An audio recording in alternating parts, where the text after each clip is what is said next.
오늘은 교회력으로 추수감사절로 지키는 날입니다. 이 추수감사절은 성경에도 그 유래가 나오고요. 교회 역사적으로 볼 때도 이 유래가 있습니다. 먼저 교회 역사를 통하여 지켜지게 된 이 추수감사절의 유래를 살펴보면 현재 우리 개신교 가톨릭도 비슷한데요. 교회에서 지키고 있는 추수감사절은 미국에서 시작되었습니다. 1620년 9월 16일에 영국의 청교도 120명이 종교의 자유를 찾아서 미국으로 가기 위해 메이플라워라는 배에 몸을 실었습니다. 그들은 65일 동안의 항해를 하고 12월 21일 미국의 매사추세츠 고 연안에 이제 도착을 합니다. 그런데 이들은 풍랑과 식량난으로 많은 고생을 했고 그 아메리카 대륙에 도착을 해서도 풍토병 등으로 도합 44명이나 죽었지만 그렇게 새로운 땅에 도착하자마자 새로운 땅을 밟을 수 있게 해주신 하나님께 제일 먼저 감사 예배를 드렸습니다. 그리고 이들은 땅을 개간하고 나무를 베어 교회도 짓고 열심히 농사도 지었습니다. 그리고 인디언들에게 옥수수 심는 법을 배워서 그렇게 농사를 시작을 했습니다. 이듬해 1621년 10월 가을에 첫 농사로 거두어들인 곡식을 하나님께 바치며 이들은 감사 예배를 드렸습니다. 이것이 바로 최초의 추수감사절이었습니다. 이것이 전통으로 이어져서 미국에는 11월 넷째 주 목요일 날 추수감사절로 그렇게 지키죠. 우리나라는 각 교단마다 추수감사절을 지키는 날이 약간 다릅니다. 교회마다도 다르고요. 근데 대부분의 교회에서는 11월 셋째 주일을 추수감사절로 지킵니다.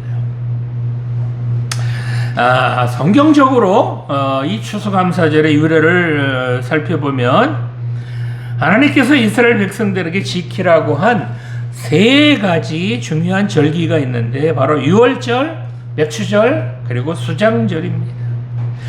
유월절은 무교절이라고도 하는데 유월절은 유대력으로 정월인 1월 14일부터 지켜집니다.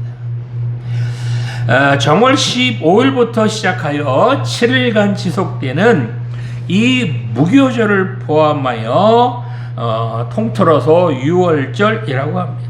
이 유월절은 이스라엘 백성들이 430년간 노예 생활을 하던 그 애굽을 떠나서 홍해를 건너기까지의 고난을 기억하면서 하나님의 권능과 사랑하심 그리고 인도하심을 기념하는 해방절과 같은 그런 절기가 바로 이 유월절입니다.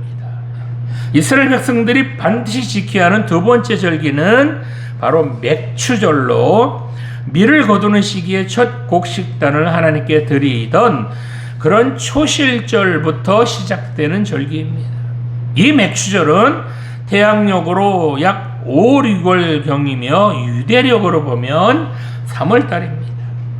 이 맥추절 즉 77절은 보리를 첫 수확하는 초실절 이후 49일까지이며 50일째 되는 날에 추수를 마치고 감사 제사를 드렸기 때문에 이 맥추절은 오순절이라고 불리기도 합니다.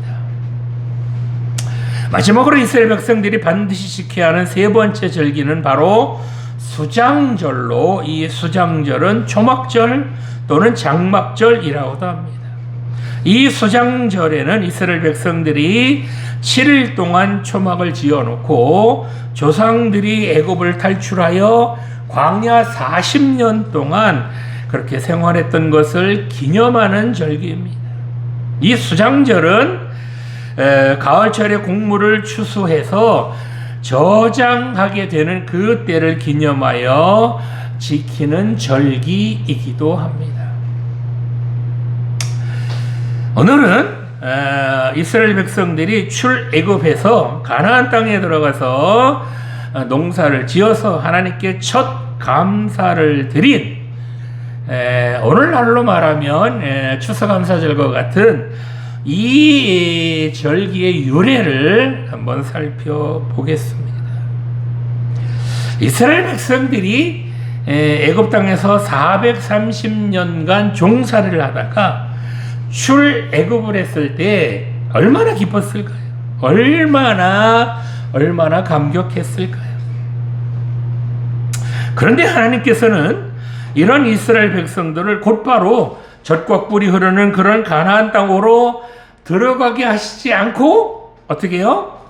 40년간 또 광야 생활을 하게 하셨습니다. 왜 그러셨을까요? 아니 430년간 그렇게 그리던 가나안 땅을 목전에 두고 왜 들어가지 못하게 하시면서 광야에서 그렇게 뺑뺑이를 돌리셨느냐고요. 이스라엘 백성들은 이렇게 먹거리를 구하려고 해도 생명체나 풀조차 자라지 않는 그 광야에서 장정만 60만 명, 어린아이와 여자들까지 포함하면 200만 명 정도 되는 이 많은 사람들이 풀 한 폭이 자라지 않는 그 광야에서 어떻게 먹고 살았을까요? 뿐만 아니라 이스라엘 백성들에게 이 가나안 땅은 어떤 의미였을까요? 오늘 주신 본문을 생각해 보면서 함께 은혜를 나누기를 원합니다. 자, 첫 번째로 하나님께서는 하나님을 원망하는 백성들에게 그래도 만나를 허락해 주셨다는 겁니다. 출애굽 16장 15절 다시 한번 읽어보겠습니다. 이스라엘 자손이 보고 그것이 무엇인지 알지 못하여 서로 이르되 이것이 무엇이냐 하니 모세가 그들에게 이르되 이는 여호와께서 너희에게 주어 먹게 하신 양식이라. 아멘. 자, 하나님께서는 모세를 지도자로 세워서 430년간 애굽에서 종살이하던 이스라엘 백성들을 드디어 이제 해방시켜 주셨습니다. 이스라엘 백성들은 애굽에서 어떤 모습으로 살았죠? 노예와 같이 그렇게 비참하게 살고 있었습니다. 하나님께서는 이런 이스라엘 백성들을 구원하시기 위해서 애굽에 몇 가지 재앙? 10가지 재앙을 내리신 후에 이제 이스라엘 백성들을 애굽에서 그렇게 구출해 주셨습니다. 이렇게 종살이하던 이스라엘 백성들은 이제 자유의 몸이 되어서 꿈에도 그리던 가나안 땅을 향해 가게 됩니다. 그런데 얼마 가지도 않았는데 곧바로 어려움을 만나게 됩니다. 어떤 어려움을 만나죠? 바로 홍해가 이스라엘 백성들을 가로막고 있었습니다. 앞에는 홍해가 가로막고 있는데 뒤에는 이제 애국 군사들이 이 이스라엘 백성들을 잡아 죽이려고 그렇게 쫓아오고 있었습니다.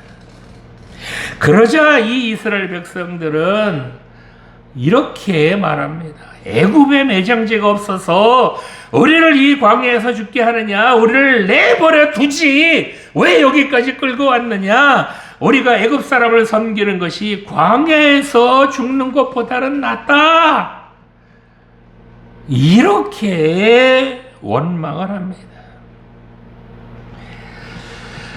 이때부터 이스라엘 백성들의 원망이 시작됩니다.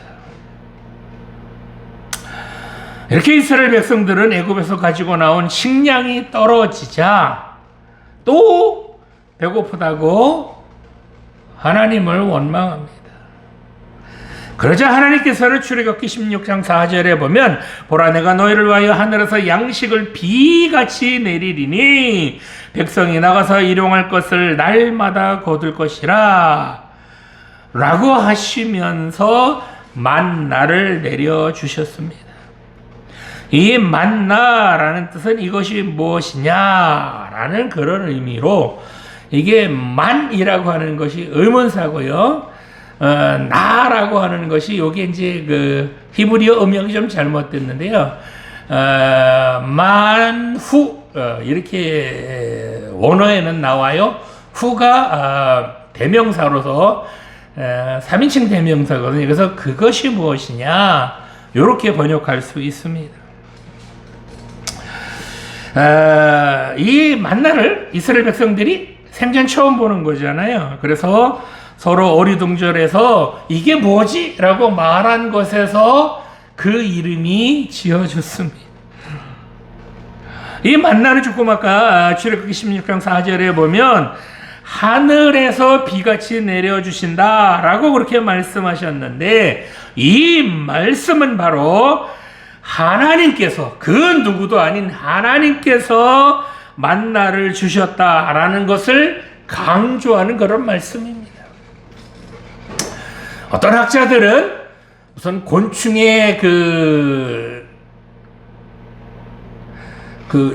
곤충에서 나오는 그런 액이다, 그것이 만나다 라고 하거나, 어떤 사람들은 그 사막지대에 있었던 어떤 작은 모래알갱이 같은 것이 혹시 만나처럼 그렇게 변한 것이 아니냐, 뭐 이렇게 엉뚱한 얘기를 합니다. 그런데 200만 명이 매일 먹으려면 곤충이 몇 마리가 있어야 될까요?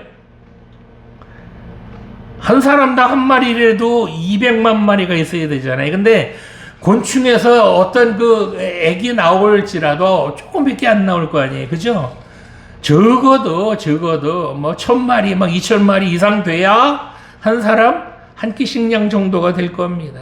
그런데 더 중요한 것은 하나님께서 이 만나를 4계절 내내 40년 동안 내려주셨거든요.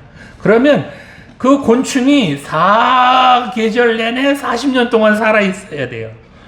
이건 말이 안 돼요. 곤충에서 나온 그 액이 아니라 이거는 그야말로 하늘에서 하나님께서 이스라엘 백성들에게 내려주신 겁니다. 이 만나는 이스라엘 백성들이 가나안 땅에 들어가서 첫 추수를 하고 나자 이제 만나가 그쳤는데, 이처럼 하나님께서 40년간 이 만나를 내려주셔서 이스라엘 백성들을 먹고 살게 해 주셨다는 겁니다. 이 만나는요, 가시같이 희고 맛은 꿀 섞은 과자 같았는데, 이스라엘 백성들의 식성이 아주 다양했겠죠. 그럼에도 불구하고 그들 모두의 구미를 당기기에 좋겠다고 합니다. 또한 이 만나는요, 소화도 잘 됐고요. 이 이스라엘 백성들이 애굽에서 종살이 할 때 생긴 질병이나 또한 광야 생활을 하면서 걸리는 그런 병들까지도 말끔히 씻어주는데, 그런데도 유용하게 그렇게 작용을 했다고 합니다.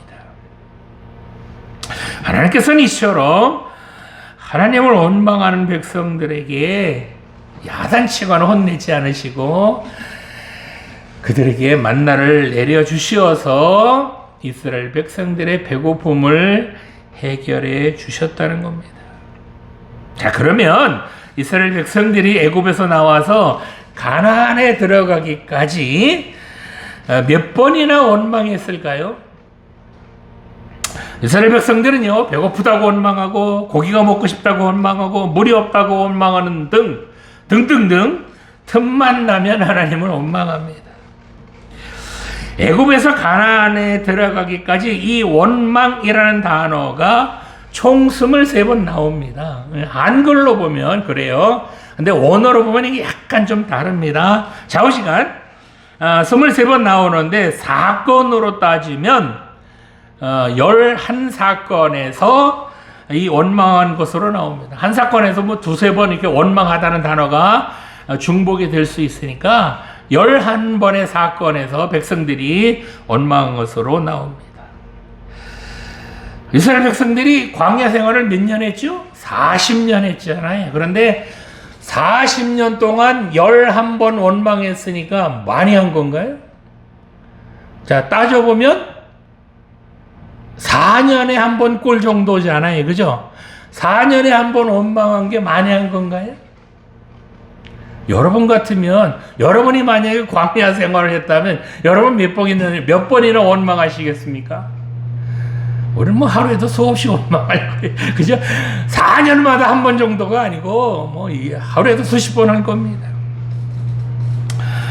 하나님께서 이스라엘 백성들이 이렇게 원망할 때 처음에 한두 번은 용서를 해주셨습니다. 그런데 이스라엘 백성들이 계속해서 하나님을 원망하게 되니까 하나님께서는 그냥 가만두지 않으셨습니다. 이스라엘 백성들이 고기가 먹고 싶다.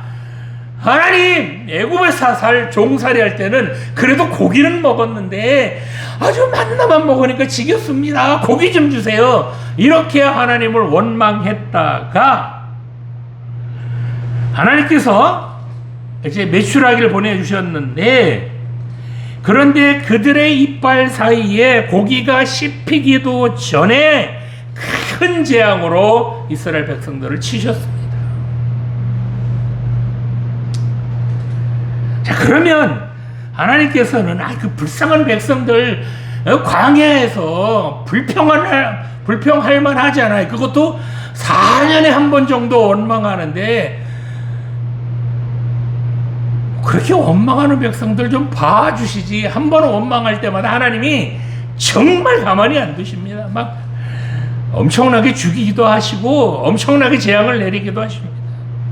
왜 하나님은 이렇게 이스라엘 백성들이 원망을 할 때마다 재앙을 내리셨을까요? 이스라엘 백성들이 광야에서 할 수 있는 것 아무것도 없었습니다. 뭘 할 수 있겠어요, 그죠?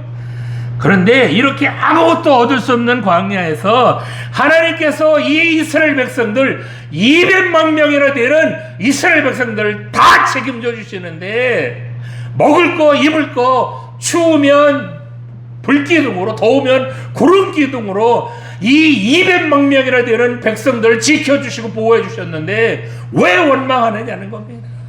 하나님께서 책임져 주시는데 원망할 게 뭐냐는 거죠. 그러니 불평하지 말라는 겁니다. 그렇습니다. 어떤 어려운 일을 만날 때 원망하는 것은 백해무익합니다. 하나님께서 이렇게 어려운 일을 만나게 하시는 것은 그 어려움으로 인해서 완전히 망해라. 그 어려운 일을 만나서 너 완전히 죽어라.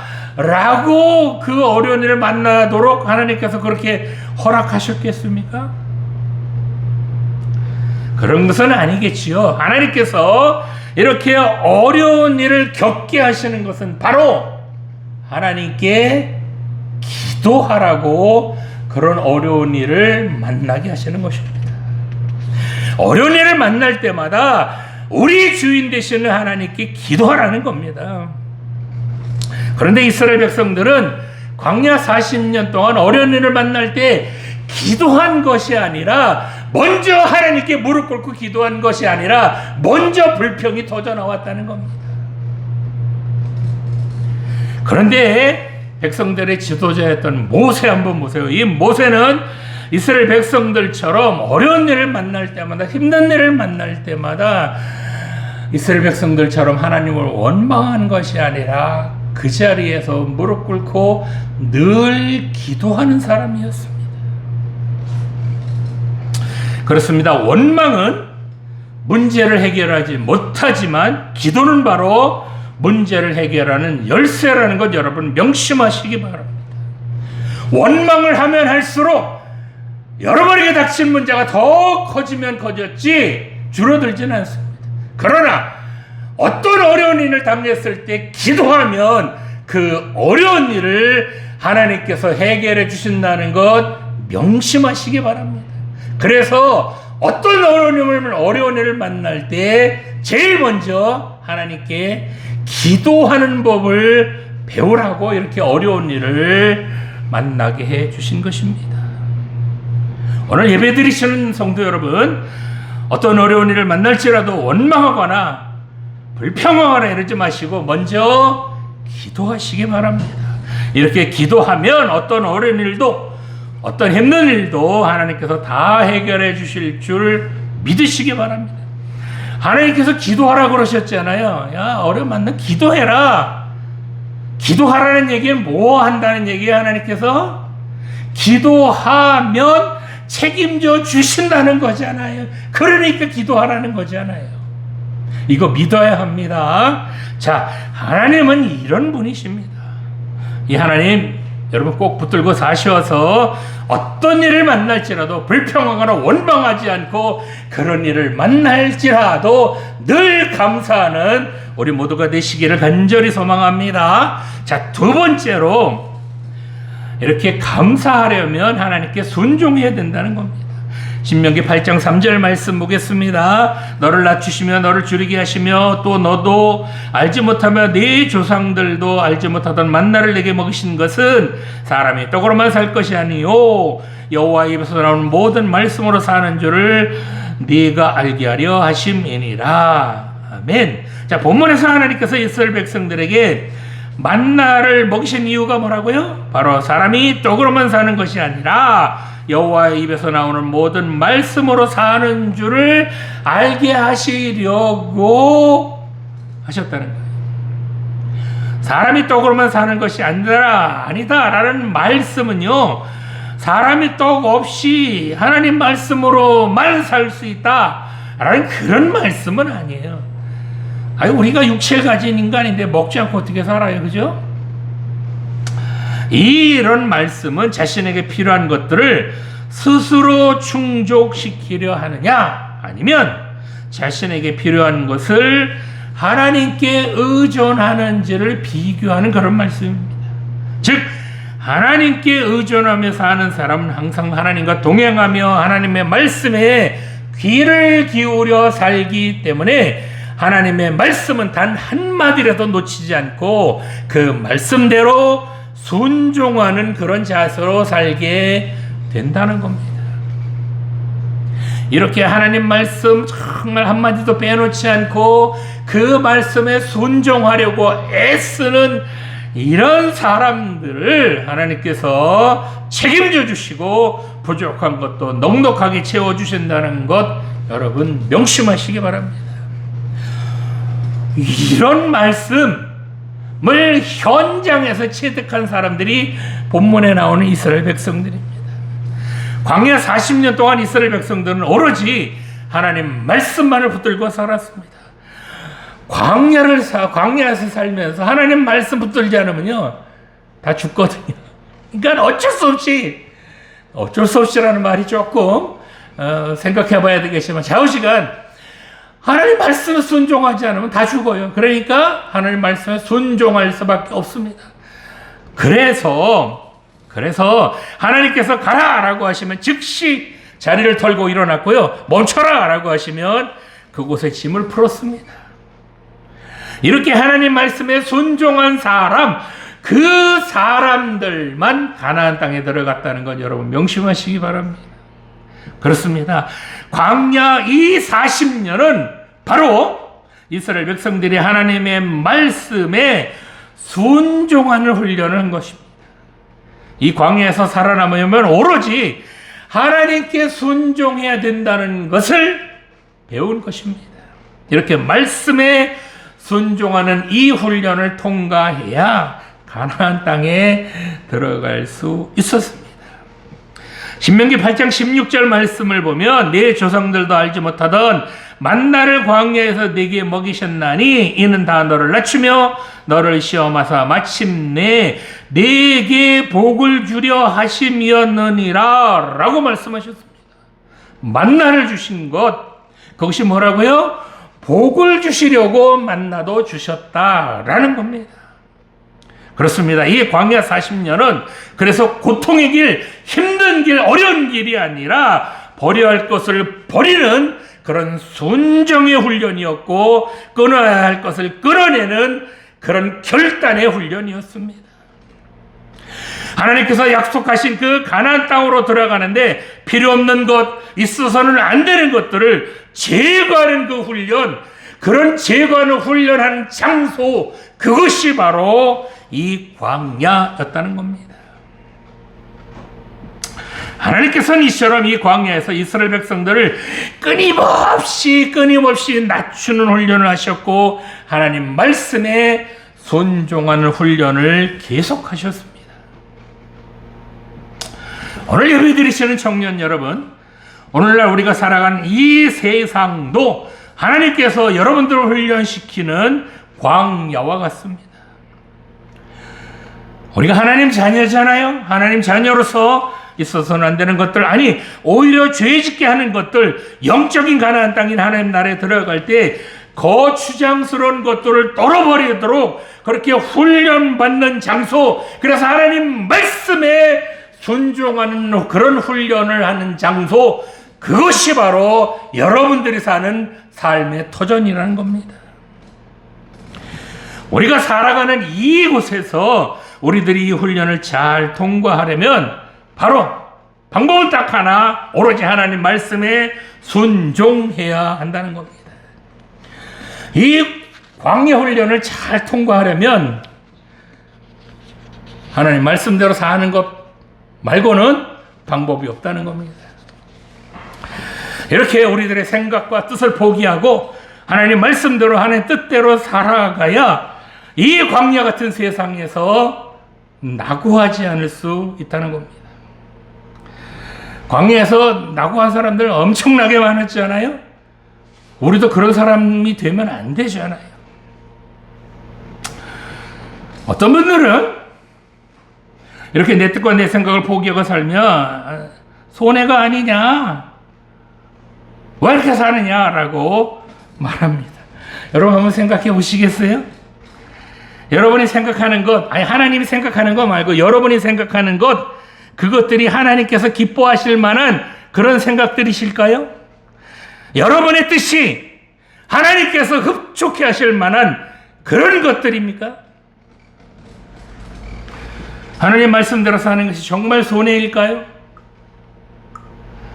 베드로는 예수님의 제자가 되어서도 자기 뜻, 자기의 생각을 포기하지 않고 살아갑니다. 뭐 이건 내 뜻 포기하면 난 손해지. 누릴 거 많은데, 즐길 거 많은데, 예수님의 제자라도 나는 내 고집대로 살아갈 거야.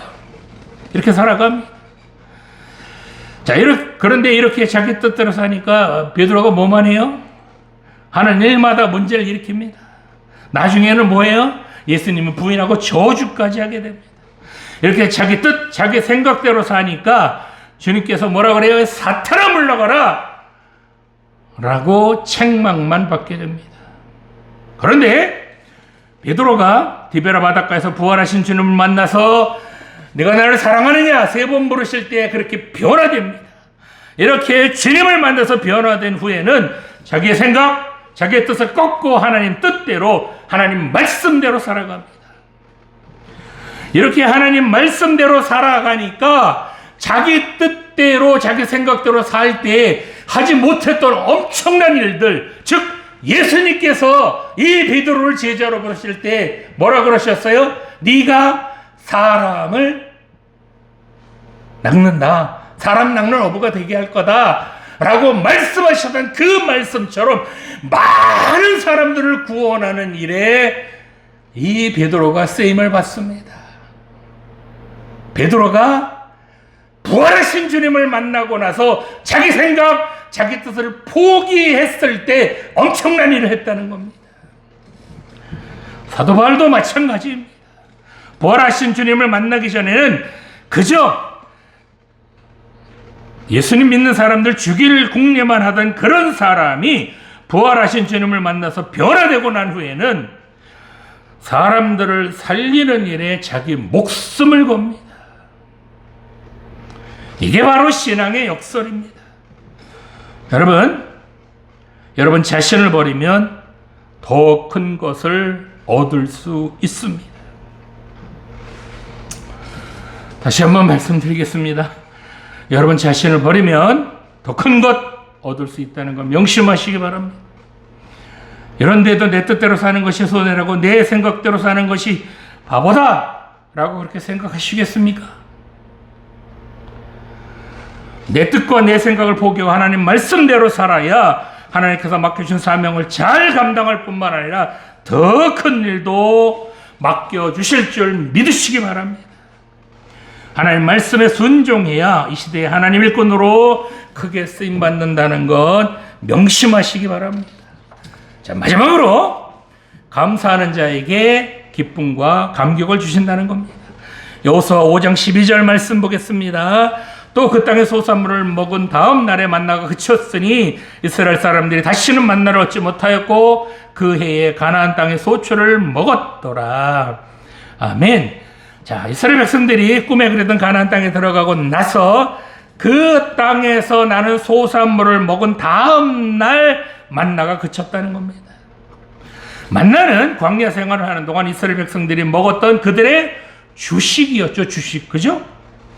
이스라엘 백성들은 출애굽한 지 2달째 되는 날부터 2달째 되는 그때부터 만나를 하나님께서 내려주기 시작하셔서 40년 동안 안식일을 제외한 모든 날 동안 하나님께서 만나를 내려주셔서 그 만나를 먹었습니다.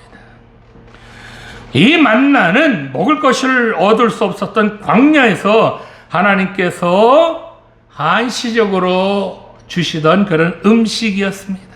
그런데 이제 가나안에서 나는 소산물을 먹게 되자 만나가 그쳤다는 겁니다. 자, 이스라엘 백성들이요, 가나안 땅에 첫 발을 들여놓았을 때 기분이 어땠을까요? 하나님께서 약속하신 그 가나안 땅을 430년 만에 들어갈 때 얼마나 감격했을까요? 이스라엘 백성들이 요단강을 건너 가나안 땅에 첫 발을 들여놓았을 때 하나님께 영광 돌리며 하나님께 찬양을 드릴 때 얼마나 벅찼을까요? 이스라엘 백성들이 법궤를 메고 요단강 건너가는 그 영화의 장면을 제가 봤거든요. 이스라엘 백성들이 펑펑 울면서 박수치면서 할렐루야를 외치며 그렇게 요단강을 건너가는 그 장면을 보았습니다. 아직까지도 잊혀지지가 않습니다. 얼마나 감격했으며. 이렇게 이스라엘 백성들이 가나안 땅에 들어와서 농사를 지어서 이제 첫 수확을 했을 때 그 감격과 감사는 이루 말할 수 없었을 것입니다. 이렇게 가나안 땅에서 곡식을 얻게 되자 만나가 그쳤습니다. 이렇게 만나가 그쳤다는 것은 이제 하나님께서 주신 땅에서 마음껏 농사 지으며 하나님께서 주신 땅을 이제 누리될 거니까 마음껏 누려라 라고 만나를 그치게 해주셨다는 겁니다. 이제는 광야에서 유랑하는 그런 백성이 아니라 하나님께서 주신 땅에 거할 수 있게 되었다는 겁니다. 이제 니들 땅이야 라는 표시죠. 그렇습니다. 원망으로 가득한 그 광야에서 하나님께 함께 해주심으로 그 광야는 원망으로 가득한 곳이 아니라 감사가 넘치는 곳이 되었습니다. 불평으로 가득해야 할 그 광야에서 하나님께서 먹여주시고 입혀주시고 구름기둥 불기둥으로 인도해 주시는 그런 은혜가 넘치는 그 광야가 되었습니다. 이렇게 이스라엘 백성들이 광야 생활을 하는 40년 동안 그럼 하나님께서는 저놈들 어떻게 사는지 한번 보자 라고 내가 팔짱만 끼고 보셨을까요? 그렇지는 않습니다. 출애굽기 19장 4절 말씀을 보면 내가 애굽 사람에게 어떻게 행하였음과 내가 어떻게 독수리 날개로 너희를 업어 내게로 인도하였음을 너희가 보았느니라 라고 말씀하셨습니다. 하나님께서는 광야 생활 40년 동안 이스라엘 백성들을 어떻게 했다고요? 업어서 인도하셨다라고 말씀하셨습니다. 여러분 한번 생각해 보시겠습니까? 등에 업힌 사람이 힘들까요? 아니면 업은 사람이 힘들까요? 누군가를 업고 그 힘든 광야를 걷는다고 생각해 보시기 바랍니다. 바른 길이든 굽은 길이든 평지이든 돌밭길이든 누가 더 힘들겠습니까? 누가 더 애를 쓰겠습니까? 하나님께서는 이 광야길을 가는 동안 사랑하는 백성들을 업고 가셨습니다. 우리는요, 하나님 등에 푹신하게 엎혀서 그렇게 그냥 눌러랄라. 그렇게 하나님 등에 엎혀가고 있으면서도 힘들다, 배고프다, 목마르다 이렇게 불평하고 원망만 하지만 하나님께서는 행여 등에 엎여 있는 우리가 힘들까봐 내려놓지도 못하셨습니다. 발이 부르트고 상처가 나고 피가 흘러도 우리를 내려놓지 않으시는 하나님, 그 하나님께서 우리를 가나안까지 업어서 인도해 주시는 줄 믿습니다. 하나님은 이런 분이십니다. 오늘 예배 드리시는 청년 여러분, 여러분 가는 길 힘드십니까? 어려우십니까? 앞길이 보이지 않습니까? 여러분 명심하시기 바랍니다. 여러분은 혼자가 아니라는 것 명심하시기 바랍니다. 여러분을 업고 가시는 하나님이 여러분과 늘 함께 계심을 명심하시기 바랍니다. 하나님께서 이처럼 우리를 하나님 나라까지 안전하게 그렇게 업어서 인도해 주실 줄 믿으시기 바랍니다. 오늘은 추수감사절입니다. 이처럼 우리를 지켜주시고 인도해 주시고 함께 해주시는 그 하나님께 여러분 감사하시기 바랍니다. 올 한 해도 여기까지 지켜주시고 인도해 주신 하나님께 진심으로 감사드리며 추수감사절 보내시기 바랍니다. 기도드리시겠습니다. 지금도 살아계신 하나님 아버지, 우리가 이 세상을 살아가면서 행여 어려운 일을 만나거나 힘든 일을 만날지라도 원망하거나 불평하지 않게 하여 주시옵소서. 어려운 일을 만날 때 기도하게 하여 주시옵소서. 원망은 문제를 키우지만 기도는 문제를 해결하는 열쇠라는 것 명심하게 하여 주시옵소서. 또한 하나님 말씀에 늘 순종하게 하여 주시옵소서. 하나님 말씀에 순종해야 가나안 땅에 들어갈 수 있다는 것도 명심하게 하여 주시옵소서. 하나님 말씀대로 사는 것이 절대로 손해나 바보 같은 짓이 아니라는 것 명심하게 하여 주시옵소서. 어떤 일을 만나도 늘 감사할 때 하나님께서 더 큰 일도 맡겨주신다는 것, 이것도 명심하게 하여 주시옵소서. 이 광야 같은 세상을 살아갈 때 나 혼자 가는 것이 아니라 어려운 일을 만날 때마다, 힘든 일을 만날 때마다 나를 업고 가시는 하나님이 늘 나와 함께 하신다는 것 명심하게 하여 주시옵소서. 그래서 이 하나님만 붙들고 이 세상 살아가게 하여 주시옵소서. 영원한 하나님 나라까지 우리 모두 들어가게 하여 주시옵소서. 감사드리며 예수님의 이름으로 기도드립니다.